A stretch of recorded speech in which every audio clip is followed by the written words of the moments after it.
Hi and hello everyone welcome to our channel. So இந்த வீடியோவில் வந்து நம்ம எஸ்பிஐயில் கேட்கக்கூடிய இம்பார்ட்டண்டான கான்செப்ட்ஸை பேஸ் பண்ணி கொஷின்ஸ் வந்து பார்க்கலாம். ஸோ ஃபர்ஸ்ட் ஒன் என்ன சொல்லியிருக்காங்க அப்படின்னு சொல்லிட்டு பாருங்கள். ஸோ ஃபர்ஸ்ட் ஒன் என்ன சொல்லியிருக்காங்க, the speed of B is 60% more than that of A and A covers X kilometre distance in 6 hours. Okay, so இங்கே ஸ்பீட் ஆஃப் பி வந்து எப்படி சொல்லியிருக்காங்க அப்படின்னா 60% மோர் தென் தட் ஆஃப் ஏ. அப்போது ஏக்கும் பிக்கும் ஸ்பீட் ரேஷியோ எப்படி இருக்கும் அப்படின்னா 5:8. அப்போ டைம் ரேஷியோ எப்படி இருக்கும் அப்படின்னா 8:5. Okay, next A covers X kilometre distance in 6 hours.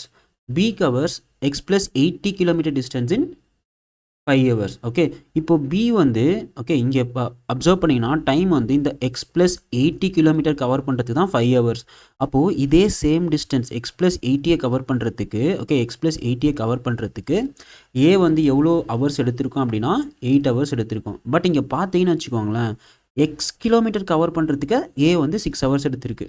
அப்போது எக்ஸ்ட்ராவாக 80 கிலோமீட்டர்ஸை கவர் பண்ணுறதுக்கு ஏ வந்து 2 hours எக்ஸ்ட்ராவாக எடுத்திருக்கு. அப்போ ஏவோட ஸ்பீட் என்ன சொல்லலாம் அப்படின்னா 40 km/h அப்படின்னு சொல்லிட்டு சொல்லிக்கலாம். Okay fine. Next one, if A increases speed by 1/4 then find the time taken by A to cover X plus 360 kilometre distance. Okay, so இப்போ ஏ வந்து ஓகே ஸோ இப்போ ஏவோட ஸ்பீட் என்ன இருக்குது பார்த்தீங்கன்னா நம்ம 40 அப்படின்னு சொல்லிட்டு கண்டுபிடிச்சிட்டோம். If A increases speed by 1/4, அப்போ 40 அப்படிங்கிறது நமக்கு வந்து இங்கே 50 மாறிச்சு அப்படின்னா ஓகே. ஸோ ஏன்னா இங்கே வந்து நமக்கு ஸ்பீடு வந்து 40 அப்படிங்கிறது 1/4 வந்து இன்க்ரீஸ் ஆகுது. அப்போ 40 அப்படிங்கிறது 50 மாறப்போகுது. அப்போது எக்ஸ் ப்ளஸ் 360 கிலோமீட்டர்ஸை கவர் பண்ணுறதுக்கு ஓகே 50 km/h கவர் பண்ணுறதுக்கு ஏ வந்து எவ்வளோ ஹவர்ஸ் எடுத்துக்கும், இதுதான் வந்து இங்கே கொஷின். Okay fine, simple. இப்போ இங்கே பார்த்தீங்கன்னு வச்சுக்கோங்களேன், ஏவோட ஒரிஜினல் ஸ்பீட் எவ்வளோன்னு சொல்லிட்டு கண்டுபிடிச்சோம், 40 அப்படின்னு சொல்லிட்டு கண்டுபிடிச்சோம். அதாவது இந்த எக்ஸ் கிலோமீட்டரை கவர் பண்ணுறதுக்கு 6 hours எடுத்துக்குது அட் ஏ ஸ்பீட் ஆஃப் 40. அப்போது 40 × 6 அப்படிங்கிறது நமக்கு 240. அப்போ எக்ஸோட வேல்யூ என்ன அப்படின்னு பார்த்தீங்கன்னா 240 240 + 360 divided by 50, which is nothing but 600 divided by 50. அப்போ கேன்சல் பண்ண அப்படின்னா எனக்கு என்ன ஆக போகுது, 12 hours அப்படின்னு சொல்லிட்டு வரப்போகுது. அப்போது இதோட ஆன்சர் என்ன அப்படின்னு பார்த்தீங்கன்னா 12 hours. Okay fine. So next one என்ன சொல்லியிருக்காங்க அப்படின்னு சொல்லிட்டு பாருங்கள். 85 liters of mixture of glycerine and water contain 60% glycerine. Okay, so 85 liters of mixture வந்து என்னென்ன மிக்சர் அப்படின்னு பார்த்தீங்கன்னா கிளிசரின் அண்ட் வாட்டர். ஓகே, இப்போ என்ன சொல்கிறாங்கன்னா இந்த மிக்சரில் வந்து 60% வந்து கிளிசரின் இருக்குது. அப்போ கிளிசரினுக்கும் வாட்டருக்கும் என்னவா ரேஷியோ இருக்குன்னா 3:2 இருக்கும். Next, some more glycerine is added to this mixture such that ratio of glycerine to water becomes 2:1. Okay, இதோட ரேஷியோ என்ன ஆகுது பார்த்தீங்கன்னா 2:1 அப்படின்னு சொல்லிட்டு வருது. அண்ட் என்ன ஆட் பண்ணுறாங்கன்னா கிளிசரின் தான் ஆட் பண்ணுறாங்க. அப்போ வாட்டர் வந்து அப்படியே தான் இருக்க போகுது. ஸோ இனிஷியலாக 2 இருந்தது அப்படின்னா இங்கே 2. அப்போது பட் இங்கே செக் பண்ணிங்கன்னா 2:1 ரேஷியோவில் இருக்கணும். அப்போ இங்கே நமக்கு என்ன ஆக போகுது 4 அப்படின்னு சொல்லிட்டு வரப்போகுது. அப்போ தான் நமக்கு 2:1 ரேஷியோவில் மெயின்டைன் ஆகும்.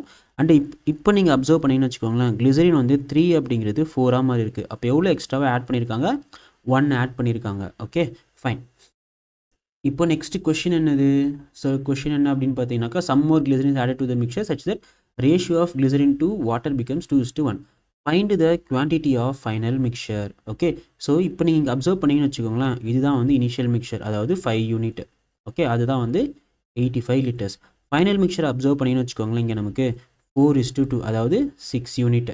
அப்போது 5 யூனிட் வந்து 85 அப்படின்னா அப்போ 6 யூனிட் என்ன அப்படின்றது இங்கே கொஷின். இப்போ நீங்கள் கிராஸ் மல்டிப்ளை பண்ணிங்கன்னா 6 யூனிட் அப்படிங்கிறது 102 liters அப்படின்னு சொல்லிட்டு வரும். ஓகே, ஸோ இதன் ஆன்சர் என்ன அப்படின்னு பார்த்தீங்கன்னா 102 liters. Okay fine. So next one என்ன சொல்லியிருக்காங்கன்னு பாருங்கள். Speed of boat B in still water is 300% more than speed of stream. Okay, நம்ம speed of boat in still water வந்து எக்ஸ் அப்படின்னு சொல்லிட்டு எடுத்துக்கலாம். அண்ட் ஸ்பீட் ஆஃப் ஸ்ட்ரீம் வந்து Y அப்படின்னு சொல்லிட்டு எடுத்துக்கலாம்.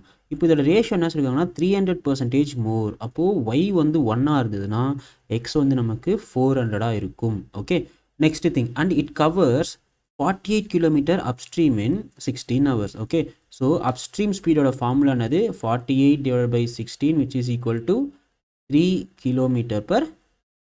ஓகே, ஸோ அப்ஸ்ட்ரீம் ஸ்பீட் எவ்வளோன்னு பார்த்தீங்கன்னா 3 km/h. ஓகே, ஸோ இங்கே நமக்கு டவுன் ஸ்ட்ரீம் எவ்வளோ கிடைக்கும்? ஸோ 4 + 1 5.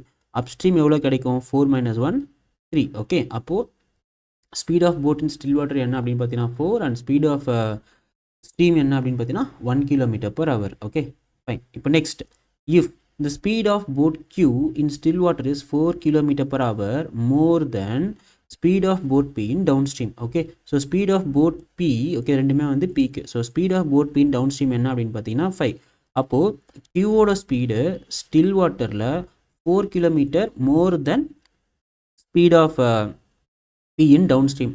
அப்போ இங்கே எனக்கு என்ன ஆக போகுது? Speed of Q in still water வந்து 9 km/h அண்ட் வாட்டரோட ஸ்பீட் அதே தான் இருக்க போகுது 1. ஓகே, இது வந்து Qக்கு X அண்ட் Qக்கு Y.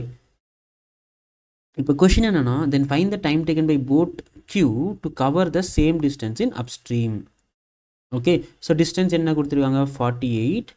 Okay, so X - Y வந்து நமக்கு அப்ஸ்ட்ரீம் அப்படின்னு சொல்லிட்டு வரும். அப்போ நமக்கு இங்கே 8. அப்போ நான் கேன்சல் பண்ணனா எனக்கு என்ன ஆக போகுது? 6 hours அப்படின்னு சொல்லிட்டு வரப்போகுது. பட் நீங்கள் இங்கே அப்சர்வ் பண்ணிங்கன்னா இங்கே டைம் வந்து எதில் கேட்டிருக்காங்கன்னா மினிட்ஸில் கேட்டிருக்காங்க. அப்போது 6 hours அப்படிங்கிறது எவ்வளோ மினிட்ஸ் அப்படின்னு பார்த்தீங்கன்னா 360 minutes. ஓகே, ஸோ இதோட ஆன்சர் என்ன அப்படின்னு பார்த்தீங்கன்னா 360 minutes. Okay fine. So next என்ன சொல்லியிருக்காங்கன்னு பாருங்கள். Pipe A and B can fill the tank in 12 hours and 20 hours respectively. Okay, so A, B 12 hours 20 hours. அப்போ நம்ம இங்கே டோட்டல் ஒர்க் என்னென்னு எடுத்துக்கலாம் 60. அப்போ A வந்து 1 hourல 5 unit, B வந்து 1 hourல 3 unit. Both the pipes are opened together to fill this empty tank. Okay, அப்போது இங்கே 1 hourல எவ்வளோ யூனிட்? 8 units. ஓகே, அப்போது 5 ஹவர்ஸில், okay, and after 5 hours pipe B is closed. அப்போ 5 ஹவர்ஸில் 40 யூனிட் ஃபில் ஆகிருக்குமா?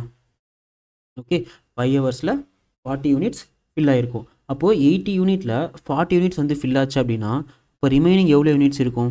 20 யூனிட்ஸ் இருக்கும். ஸோ இந்த 20 யூனிட்ஸை வந்து யார் ஃபில் பண்ண போகிறாங்க அப்படின்னா ஒன்லி ஏ தான் வந்து ஃபில் பண்ண போகிறாங்க. ஏன்னா after 5 hours pipe B is closed. Okay, அப்போது இந்த 20 யூனிட்ஸை ஏ மட்டும் ஃபில் பண்ணால் இங்கே நமக்கு 4 hours எக்ஸ்ட்ராவாக எடுத்திருக்கும். அப்போது 5 hours plus extra 4 hours. So total time taken என்ன அப்படின்னு பார்த்தீங்கன்னா 9 hours. ஓகே, பட் இங்கே கொஷின் என்ன அப்படின்னு பார்த்தீங்கன்னா how much less time would have been taken to fill the tank if pipe B had not been closed. Okay, அப்போ இந்த pipe B close ஆகலை அப்படின்னா அப்போ இந்த 60 யூனிட்ஸை ஃபில் பண்ணுறதுக்கு எவ்வளோ நேரம் எடுத்திருக்கும்? 7.5 hours எடுத்திருக்கும். ஓகே, பட் இங்கே பைப் பியை க்ளோஸ் பண்ணதுனால எவ்வளோ ஹவர்ஸ் எடுத்திருக்கு? 9 hours எடுத்திருக்கு. ஸோ இப்போது இந்த பைப் பியை க்ளோஸ் பண்ணாமல் இருந்திருந்தால் எவ்வளோ ஹவர்ஸ் எர்லியாக வந்து இந்த டேங்க் வந்து ஃபில் ஆகிருக்கும் அப்படின்னு பார்த்தீங்கன்னா 1.5 hours எர்லியாக வந்து இந்த டேங்க் ஃபில் ஆகிருக்கும். ஓகே, ஸோ நெக்ஸ்ட் என்ன சொல்லியிருக்காங்க அப்படின்னு சொல்லிட்டு பாருங்கள். A and B has some apples in the ratio 5:8. Okay, so ஏக்கும் பிக்கும் ரேஷியோ என்ன அப்படின்னு பார்த்தீங்கன்னா 5:8. C has 8 more apples than B. If the ratio of number of apples possessed by A to C is 1:2. Okay, so ஏக்கும் சிக்கும் ratio என்ன அப்படின்னு பார்த்தீங்கன்னா 1:2. அப்போ ஏ வந்து 5 இருந்ததுன்னா சி வந்து 10 இருக்கும். ஓகே, நெக்ஸ்ட்டு இப்போ நீங்கள் அப்சர்வ் பண்ணிங்கன்னா C has 8 more apples than B. அப்போது இங்கே நம்ம அப்சர்வ் பண்ணோன்னா எவ்வளோ டிஃப்ரென்ஸ் இருக்குதுன்னு பார்த்தீங்கன்னா 2. பட் இங்கே 2 தான் வந்து என்ன அப்படின்னா 8. நெக்ஸ்ட்டு நம்ம என்ன கண்டுபிடிக்கணும்னா தென் B has how many apples with him. Okay, so B வந்து என்ன யூனிட்டில் இருக்குது? 8 ரேஷியோவில் இருக்குது. அப்போது 8 பார்ட் வந்து என்ன அப்படின்னு சொல்லிட்டு கண்டுபிடிக்கணும். அப்போது நம்ம கிராஸ் மல்டிப்ளை பண்ணோன்னா B வந்து 32 ஆப்பிள்ஸ் இருக்குது அப்படின்னு சொல்லிட்டு சொல்லலாம். ஓகே, அப்போ B கிட்ட வந்து எவ்வளோ ஆப்பிள்ஸ் இருக்குதுன்னு சொல்லலாம் அப்படின்னா 32 ஆப்பிள்ஸ் இருக்குது அப்படின்னு சொல்லிட்டு சொல்லலாம். ஸோ இந்த வீடியோ உங்களுக்கு ரொம்ப யூஸ்ஃபுல்லாக இருக்கும்னு நினைக்கிறேன். இந்த வீடியோ உங்களுக்கு ரொம்ப யூஸ்ஃபுல்லாக இருந்தது அப்படின்னா இந்த வீடியோ உங்கள் ஃப்ரெண்ட்ஸ்க்கு ஷேர் பண்ணிவிட்டு மறக்காம சேனலுக்கும் சப்ஸ்கிரைப் பண்ணுங்கள். தேங்க்யூ.